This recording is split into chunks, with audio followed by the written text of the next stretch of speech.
Hey, vinyl community, welcome. As you can see, I have a very special guest here today on my episode, Tim Durling, who has just recently, we did a Rush Top 10 Songs episode. We've done AC/DC episodes. We've done Yes episodes, both on Tim's channel and my channel. And the reason Tim is here with me today is we're going to talk about a medium that is really pretty exclusive. I don't know a whole lot of collectors that have an extensive collection like Tim does, but we're going to talk about 8 tracks today. And the reason we're talking about 8 tracks is because Tim actually has a book that he has finished and is working on getting published and put together. And it's called Unspooled. And I'm going to let Tim talk a little bit about his book. We're very excited. I had no idea, Tim, that you were an author, that this was a project that you had been working on. I got to imagine for some time, from what I've seen of the book, a lot of work has gone into this book, a lot of research, a lot of love also, I know, as a fellow collector.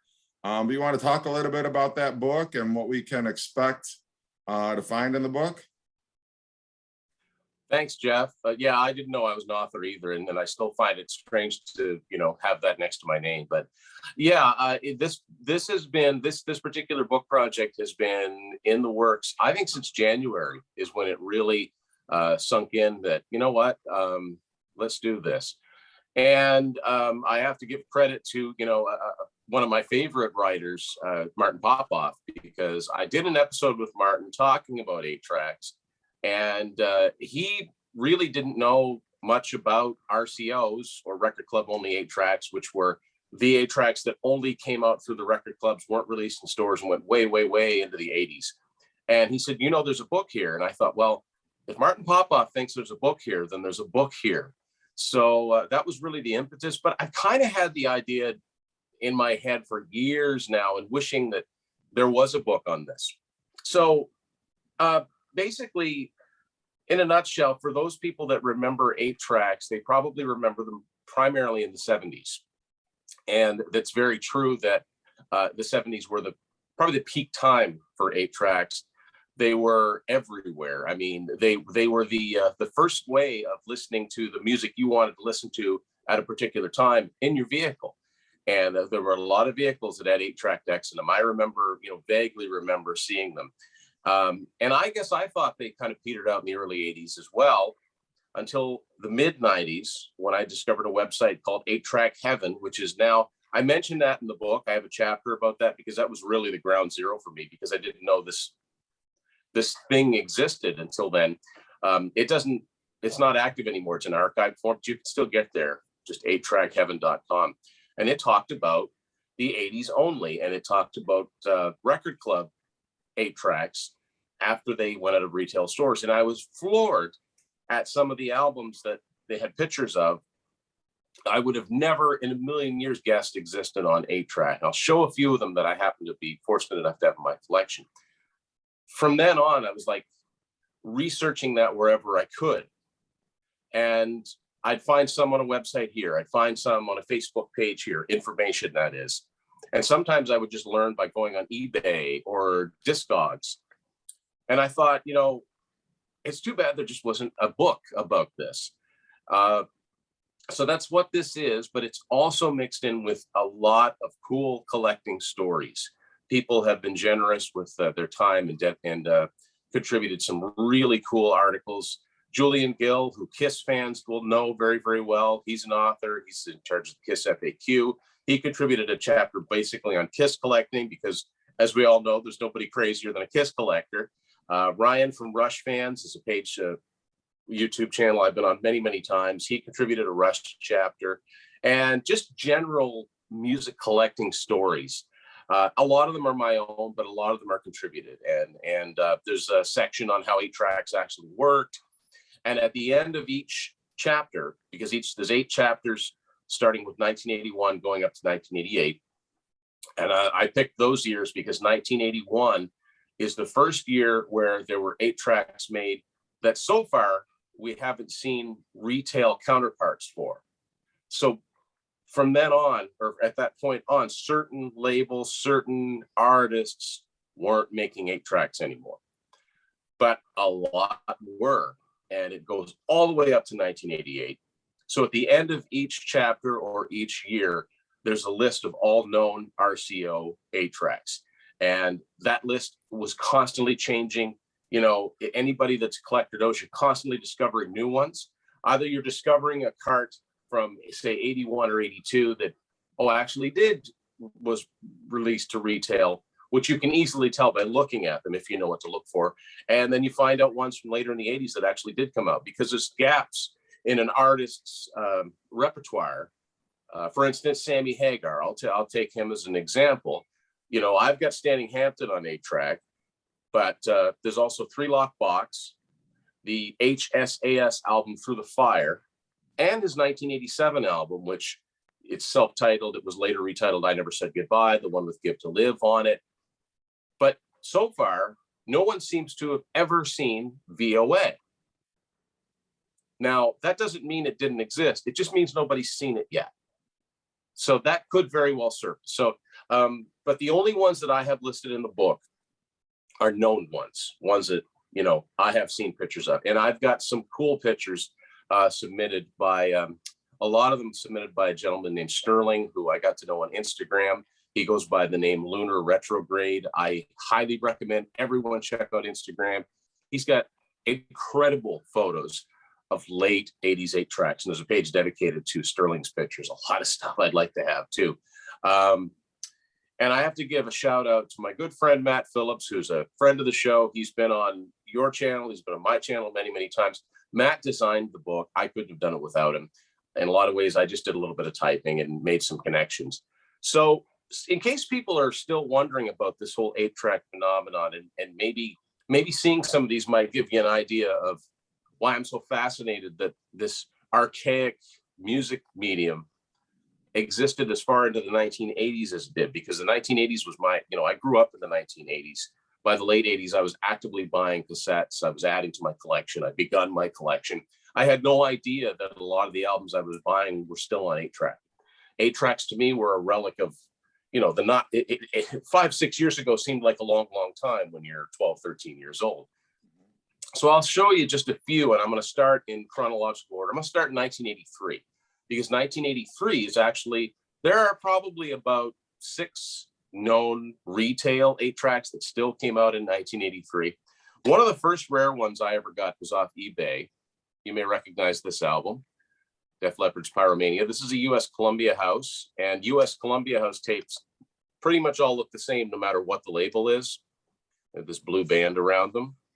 Also 1983, AC/DC Flick of the Switch.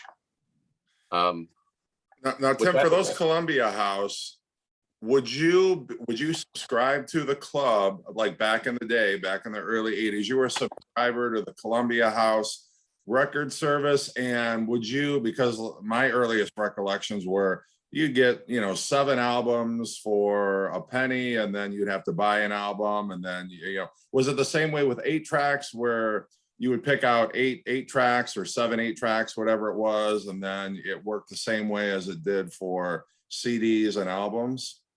Absolutely. Actually, there's one chapter in the book where we actually post, I don't want to give too many spoilers away, but there are some old Columbia House ads that are in there. I would have loved to have gotten in contact with someone who worked at either Columbia House or maybe the RCA Music Service, to get basically an idea for what happened, and basically talk us through when someone sends their card in, what happens next. But yeah, I was in Columbia House in the 90s, and they only had cassettes and CDs at that point, but I think CDs had a T at the end of the number and cassettes had a C. It was the same thing for 8-tracks. You selected what format you wanted. And so I'll show you the Pyromania one again. Without too much of a glare, hopefully. You'll see that CRC before the serial number. That's Columbia Record Club. And as you can see with the AC/DC one, this is an RCA Music Service tape. Very different look. All of theirs tended to look like this. Let me see. Where does it say?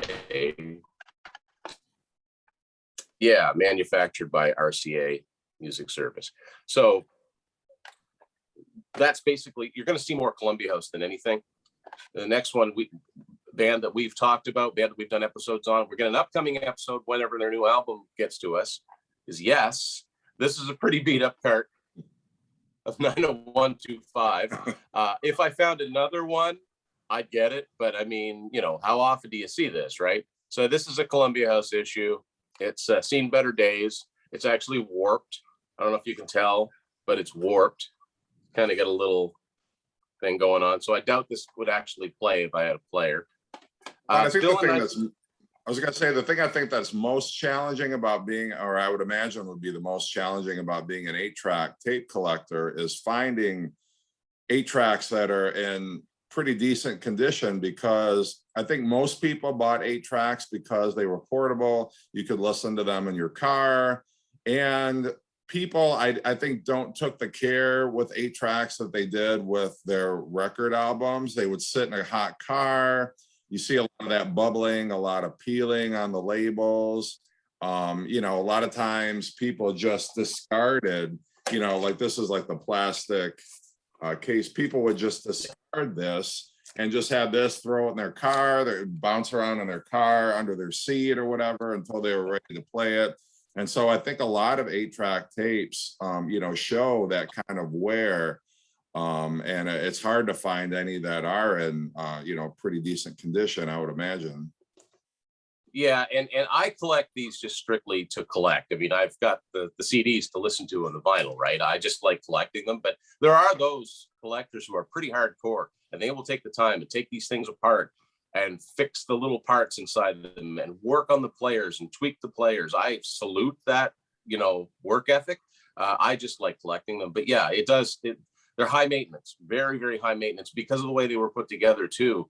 The way that they played. You may remember hearing an 8-track that after a while you'd hear 2 songs at the same time. That's something called crosstalk. Because if you take an 8-track apart, you've got this one reel of tape that's feeding through, kind of like a cassette. But unlike a cassette, 8 tracks were broken up into 4 programs as opposed to 2 sides. And as you switch the programs, you'd have the tape like this, then you'd click, and then you'd click, and then you'd click. So it'd be reading a different part, a different quarter of that little thin width of tape. So eventually that's why you'd get the crosstalk happening. Now, here's a good example of a tape. It's not bubbled, because bubbling happened a lot, but it was definitely out in the sun. ZZ Top Eliminator. It's not supposed to be quite that bright, but it's still cool, because I mean, you're looking at this like, wait a minute, I've seen this album a million times, but never in this format. Here's one I actually got in its slipcase that's still sealed. Robert Plant's Principle of Moments. This one was a little expensive. So now we're moving into 1984, literally, and Halo 1984. This one's a little bit, you know, beat up too. The difference between Columbia House in the US and Columbia House in Canada is that Canada, based on the research that I've done, stopped in 1984. So it's very, very hard to find Canadian Columbia House 8-tracks that are strictly RCO. One of my prized ones is this. Grace Under Pressure. Yeah, this is a Canadian Columbia House version. So then I've got, so the next 3 I've got in a row here, Jeff, are all US Columbia House ones. They are on literally A&M, Atlantic, and MCA. They all look the same. So it's Bryan Adams' Reckless. The first one I ever found, Foreigner, Agent Provocateur, and Night Ranger's 7 Wishes. Now, eventually the Columbia House tapes changed. So I've got this Loverboy, loving every minute of it, from 1985. So it doesn't have the blue around it, and it's a cream colored case. I think it was originally lighter than this. Now we're getting to 1986, where I don't have as many. 38 Special Strengthened Numbers. This is an RCA Music Service tape. This one's very rare. One of my favorite bands, Journey, Raised on Radio. Another one of my favorite bands, Kansas and Power. This is an RCA Music Service version. And to this date, the newest RCO that I own, the only one I have from 1987, is Fleetwood Mac's Tango in the Night. So this is just an idea to give you, like, these things exist, they're out there, but they're not documented in an orderly fashion. And I wanted to document them to the best of my ability. But I also knew that just doing a list, just lists of Carts by the Year, might be a little bit dry. So that's why we've mixed in the commentaries mixed in, the personal reminiscences. And I got to say, Matt's design on this, the book, I mean, I've sent you a few sample pictures. The book looks fantastic. I can't take any credit for that, you know. So basically the book is written, the book is finished. And what the Kickstarter campaign is raising funds for is to get it physically printed so that it's physical form, and get it shipped out to people. And so far, we've done very, very well with it. As of recording this, we're just over a week into the campaign. It wraps up on October 23rd. So if you're thinking about pledging, anybody out there, please do it as soon as you can. We really appreciate it. We've got it broken up into different packages.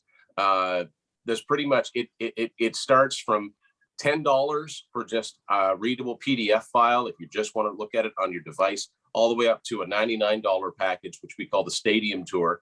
That's a hardcover book, soft cover book, reusable tote bag, bookmarks, a poster, and basically everything in between. There's something for every price range. If you're one of the early pledgers and get a hardcover book, depending on the package, I will sign it to you and your name will go in the credits. So this is a first-time endeavor for Matt or I, completely new territory. And I think if you were to talk to a lot of authors that do books like this, they'd probably tell you they're doing it because nobody else did. They would rather just send the money out because it's a lot of work, but it's been a true labor of love. It's been a passion project. And like I said, the support we've had so far has been overwhelmingly great, and the feedback we've been getting. And I just, I've been posting most every day on my social media, on my Tim's Vinyl Confessions on Instagram and Twitter and Facebook, little shots from the book itself to give folks just a taste of how it's going to look once it lands in your hands. I sent you some sample pages. I mean, it's pretty sharp looking. And right now at this point, we just yesterday, as of this recording, we went through and did some serious heavy editing. A friend of ours who actually took a lot of great photos, Helga, we got to give her a shout out. She actually went through the book and edited and that's fantastic. It's tedious, but there's nothing I hate any worse than seeing a typo, something spelled wrong, or poor grammar, or something that should be bolded that isn't. So it's those, we're down to the real nitty gritty now, but the book does exist. The only thing we're waiting on now is basically populate the names of the backers. And, looking forward to getting big boxes of books that I could personally sign to folks and get them sent out. And like I said, it's been going really well. And anytime somebody shares a post about the book, almost every time I can see a result not too long after that. So even if you've already pledged for the book, thank you.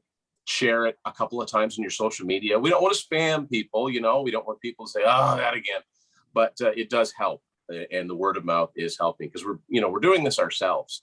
So and I really appreciate, Jeff, you giving me the opportunity to come on your show and job bit about it. It's neat being the interviewee once in a while. It's usually me that's asking the questions. Sure, no, absolutely. And you guys, and I've sent you some 8 tracks too. So I kind of, you've kind of got a little bit of taste of this strange collecting habit. Well, and that's, it's funny because until you had sent me, and I'll actually show people what the 8-track that you had sent me some 8 tracks. I've just got a couple here, but this was one of the ones that you sent me. This is Kiss, Destroyer. And since that time, because I'm a Beatles fan, I've actually, when I've found them or stumbled upon them, I picked some up. Like I picked up, this is Venus and Mars. This is with Wings. Wings at the Speed of Sound. I had a friend of mine send me this. This is the Beatles Magical Street Tour. Nice. Capitol. I found this one, and this is the Rolling Stones. It was their Get Your Ya-Ya's Out. And this is probably the oldest one that I've got. It's still got the slipcase on it. It doesn't have any of the artwork from the actual album. It's just kind of plain looking like that. There's almost like a watermark here behind the track listing. But that was an interesting one that I came across. I found Beach Boys. This was from one of their 60s albums that they reissued in the 70s. This is Band on the Run. Still got the slipcase there. So I've actually I've collected some. This was one, and somebody else sent this to me, Journey Departure, and then I've also got Journey Escape still in the slipcase. So I've actually started building an 8-track collection. It was not something that I ever thought I was going to, but once you start, then you're kind of on the lookout for them. I now go into record stores. If I start seeing them, it's like, oh, that one. And next thing you know, you're building a collection like that. How did you get into what got you into collecting 8 tracks? Well, actually, and I talk about this in the book, one of the ones that you held up was my very first, was Escape. I found that at a flea market in 1990 for $1. And, more or less, it was kind of the novelty of seeing an album I liked in what's at the time seemed to me like such an old form, even though it was only 9 years. It seemed, like I said, 9 years when you're 16 seems a lot longer than when, now. But here's the crazy thing about it, and this is where the RCOs come into it. I mean, I thought, okay, Escape. I would have had no idea that just 4 years previous, Raised on Radio also was on 8-track, not to mention the Greatest Hits album from 1988. Journey's Greatest Hits and Fleetwood Mac's Greatest Hits both came out November 15th, 1988, and they are to date considered to be the last 2 albums manufactured by a major label. So that's where the list ends. And those are 2 that are heavy on my want list because you just don't see them. But, if you'd have told me that, this Greatest Hits, because at the time I was way into Journey. I'd only just gotten into them for about a year. And I listened to the Greatest Hits cassette all the time, wore it out. And so, that's on 8-track. No, it's not. So it's it's definitely a rabbit hole to go down. And I also wanted, I'm hoping that people can come around to say, some people like collecting this format because, vinyl has always kind of been cool to collect. And because now cassettes are kind of cool, a lot of new bands are releasing, new albums on cassette, which is really cool. 8-tracks really don't have that cool factor, although that is starting to change a little bit. And I think that a lot of people associate that, said, oh, well, you must have a lot of old, albums. And maybe you do, but you might be surprised to find out just how far up, into the 1980s they went. You held up the Stones 8-track as a really good example because prior to the 8-tracks looking to the way that you and I know them, they were called flat packs at one point, which are really strange looking. They're a little bit thinner and they're clear on one side. The Rolling Stones, I think, are the only act that started with those flat packs and went all the way up into the RCOs because it would look similar to this if you saw it, but the album Dirty Work from '86 would look like this on a Columbia House cassette. And the other thing, Columbia House was a division of CBS Records, which kind of makes sense. And the RCA Music Service is obviously a division of RCA. So what you find is that there are no CBS artists on the RCA Music Service and vice versa. I talk about that a little bit in the book too. But if you're on MCA or Atlantic or Polygram, that's why you see, sometimes you'll see them and they'll look totally different. That's because they're on these neutral labels and both of these companies offered them for sale. So to me, they're just, the expression I like to use is that they're out of time. They shouldn't exist, but they do. And I think that's why I'm so fascinated by them. And that's why I've spent a lot of money on these things, which I never listened to. Probably the Grace Under Pressure one will remain, I think, the most I've ever paid for one cart, but I would have regretted it if I hadn't had it. And you held up Destroyer. I remember sending you that Destroyer because it was a spare. Okay, so a lot of Kiss fans say, oh yeah, I got Destroyer on 8-track. I got Dynasty on 8-track. Do you have Animalize on 8-track? Do you have Lick It Up on 8-track? Because they're out there. I don't have them. I don't have Creatures of the Night. That's the last retail one. Those are the 3 Kiss 8-tracks I need to add to my collection. So, but getting back to the regrets, I had a chance to buy an Animalize one on eBay once. and it was a little bit of sticker shock. But man, oh man, I wish I'd have just pulled the trigger and gotten it. It would have it would have looked something like one of these. And you can see these on Discogs. Like, you can see them on the internet. They're out there, but I really wanted to have a place that had lists. And if you see an item listed on one of those year-end things at the end of the chapter, that exists. That's real. I didn't speculate on any. Like I'd mentioned Sammy Hagar's VOA before. I didn't put that on there because I don't know if it was made on 8-track. Why they'd skip it where they did the ones before and the one after, I don't know. But I'm not going to put it there until I know that it exists, until I see one with my own eyes. And people make fakes. There's no question. People make fakes. But what I've always said, it's pretty hard to fake this wear and tear. You know what I mean? Because if you go through the trouble of making something, why would you damage it in any way? You know, I guess it's no different than creating a duplicate of a famous painting and selling it for $200. You know, if you're in that way inclined, then yeah, you will do it. But and there are people, and I talk about this in the book too, that make blank cassette or blank tapes for people to use for more newer albums, but they make no pretense about trying to pass them off as real. That's just for people that are really into 8-tracks and they want to record the audio onto that so they can listen to it in their 8-track player. That's cool too. Some people like that, some people don't. There's just different aspects of collecting, right? Well, and speaking of fakes, Tim, you know, it needs to be said that you and Matt did a brilliant version of Poison's Look What the Cat Dragged In. Yeah. An episode where you put together that, and it looks so convincing. Like you say, it looks so realistic. You would think that it was actually a store-bought, but I don't know if you want to talk a little bit about you know, that one that you and Matt put together. I think from an old Bee Gees cartridge. We that was the episode that we did with our friend James Mullinger, who's a comedian up here in Eastern Canada, a good friend of ours. He's an enormous Poison fan. He's a huge Poison fan. And so I thought it would be fun when we met him to do our Poison episode if we presented him with what Look What the Cat Dragged In would have looked like had it been manufactured on 8-track. So going by 8-tracks of the time, yeah, it was very meticulous. Matt put a lot of work into it. Of course, we needed, you know, an 8-track to paste it onto. So yeah, we found a Bee Gees one at a thrift shop and used that.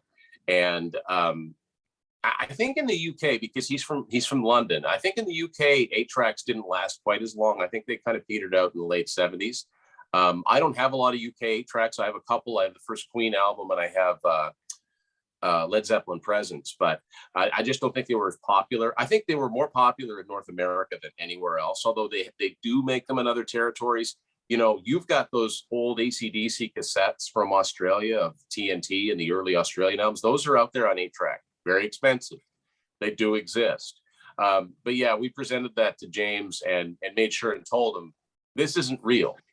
But you know something, and this is the crazy thing, and this is one thing that I tried to delve into in the book, even though that was quite a while ago. It might have existed because Poison were on Enigma, which was a smaller independent label that Capitol Records distributed at the time. Well, so were the band Striper. And their 1986 album, To Hell with the Devil, is a legitimate RCO. That exists on 8-track. So, you know, if it was a label decision, the Poison album could very well, we may yet find that it exists. But the thing is, especially once you get up into the later 80s, we're talking very, very small quantities. And what you normally see, as far as genre goes, country music is the primary genre that was best served in the 8-track days, like all the way through 1988. You know, you could get all the George Strait albums, all the Reba McEntire albums, all the Alabama albums, you know, all the Nitty Gritty Dirt Band, like all country artists had their albums on 8-track right up to the end. They, you know, if you were a country music fan, you were well served by these record clubs, by, you know, having the option of getting these albums on 8-track. And that's another thing. CDs came into play in the record clubs. In my research, and you'll see in the book, The first time that I saw a Columbia House order form that said CDs now available was 1986. But that means that for 3 years, 1986, 87, 88, you had 4 options of, formats, which probably led to them discontinuing it, because that's 4 different manufacturing formats completely. A lot of money for what, a few hundred that people would want on 8-track. So you may never know how many of them were actually made. For the biggest of albums, you may never know. And there's another chapter in the book that talks about the only known box set that exists in 4 formats, because it came out around this time. So there's just a lot of, I think it's cool. I hope other people do too. So far people seem to be digging it and getting into what it's about. But it's kind of a book that needs some explaining, because people say, well, what exactly is this about? Well, how much time have you got? But I think if you look at the Kickstarter page, it's pretty well explained, as well as we can. Like I said, it's the first time for all of us for doing this. So, but if you go to Kickstarter.com, anyone that's interested, and just search Unspooled, you'll see my face with a bunch of tape around me, because like the Bee Gees that we bought to use for the Poison for James, we bought a few what I call sacrificial lamb 8-tracks, so we could take them apart and do some photos with me covered in the tape. There's a lot of tape inside one of those too. It's just been, like I said, a labor of love.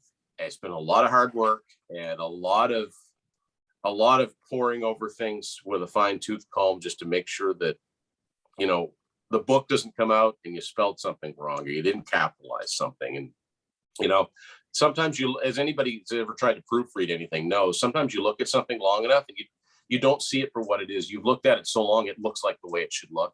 So sometimes you need the objective eye to look at it. But I think we've caught the majority of all those little typos and things. And we've got some time left to do that before, before we reach our goal and send it to a publisher to get it printed up. But that's the whole purpose behind the Kickstarter campaign. Now, when somebody clicks on Kickstarter and they do, contribute, I know a question people are going to want to know is, how soon do you anticipate that they'll actually have their book in their hand from the time that they place an order? Great question. Great question. We have put on Kickstarter March of 2022. We're hoping that that's way, way, way wrong, and that we could do it sooner than that. But I would rather under promise and over deliver. The truth of the matter is, we don't know. But what I do take a lot of care in telling people, this book exists. There's nothing speculative about this book. Without getting into it, there have been cases where people have done books and they don't even finish them, but they're still taking money from people. We wanted to make sure that before we went public with our Kickstarter campaign, we had a printable book. Like it just needs that little bit of editing, but it's all the chapters are done, all the layouts are done, the front cover, the back cover, it's all there. And we are hoping that it gets there before March. But if for some reason it doesn't, we're being very transparent about it. Contact me on any of my socials, direct message me with any questions you have about it. And, we will, you pledge, you'll get your book, you'll get your rewards, you'll get whatever it is that you've pledged for. So, I promise you that. And I'm taking that pretty seriously. And really, I mean, the relief will come. The real relief will come when everybody's got their books and everybody's messaged back they've got their books. So, but I'm easy to get a hold of. Like I said, I'm on all the social media, like Facebook, Twitter, Instagram. You can direct message me. It's Tim's Vinyl Confessions on all of them. If you have any questions about the Kickstarter campaign, you can ask us questions through the Kickstarter campaign as well. And just thanks so much to everybody who supported this project. And what I'll do is I'll leave the Kickstarter link below here to make it easy for everybody, so you can access it right from that link. You can get your pledge made. I'm definitely ordering the book. I've seen pages of the book. It looks stunning. And I think anybody, whether you're a collector of 8-track tapes or you like cassettes or vinyl, whatever your collecting habits are, I think you'll find something to love. Martin Popoff, if I'm not mistaken, did the foreword to the book. And you've maybe seen him on Sea of Tranquility. You've seen him on Tim's channel. Tim's done a couple of episodes with Martin. So just the fact that you've got Martin saying this is a book that needs to be written, I think right there. And then you beat Martin to the punch, which I think is very cool. And I can't wait for the book to come out. I've seen pages of it already. It looks phenomenal. Real excited to get my copy. So click on the link below. Absolutely make sure you put your order in.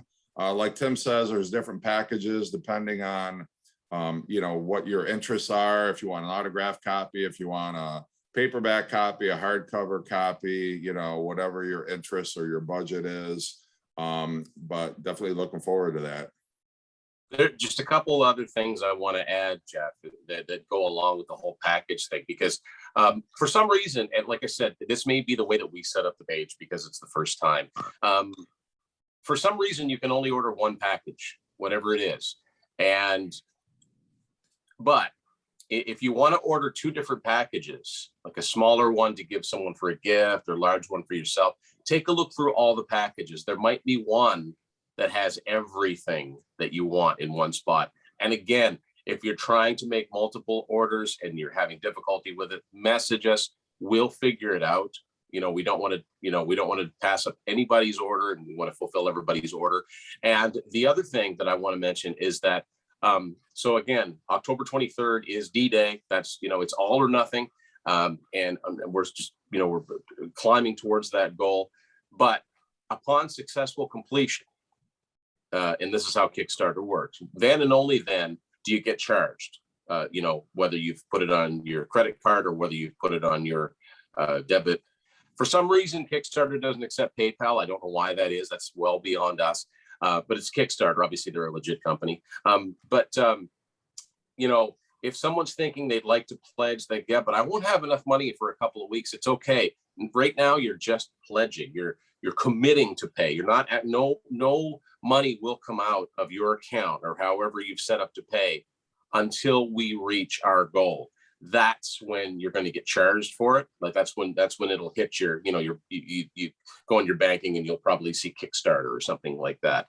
And so then and only then will that happen. Also, when that happens, when the campaign is successful, I'm saying when instead of if, the first thing that'll happen is that everybody who has made a purchase, once the campaign reaches its goal, and you're charged, everyone will automatically get a PDF of the book. That's automatic. We may need to reach out and get some emails from folks, but you'll get that right away. That's part of every package to tide you over until the physical book gets here. That's our way of saying, this is what you're going to get. Here it is. It's all there. So I just wanted to mention those two things. If you want to order multiple things and you're having trouble ordering one, message us. Message me, message Matt Phillips. We'll help you through it. We'll figure it out. There's a there's a will, there's a way.